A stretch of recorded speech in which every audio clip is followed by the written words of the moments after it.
এর মধ্যে আমি যোগ করে দেবো কিছুটা কনসেন্ট্রেট বা গাঢ় সালফিউরিক অ্যাসিড।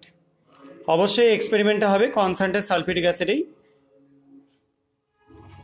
কিছুটা যোগ করে দিলাম। এরপর এই টোটাল মিক্সচারটাকে একটু হিট করে নেব। আমি আপাতত এখানে একটা লাইটার দিয়ে হিট করে দিচ্ছি। দেখতে পাচ্ছি একটা ধোঁয়া উঠছে। এবার আমরা এর মধ্যে অ্যাড করে দেবো কিছুটা কমলা বর্ণের পটাশিয়াম ডাইক্রোমেট।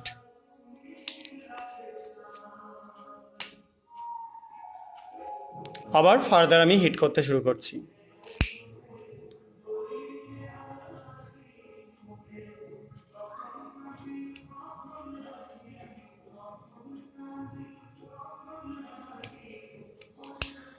দেখো একটা রেডিশ ব্রাউন কালারের ভেপার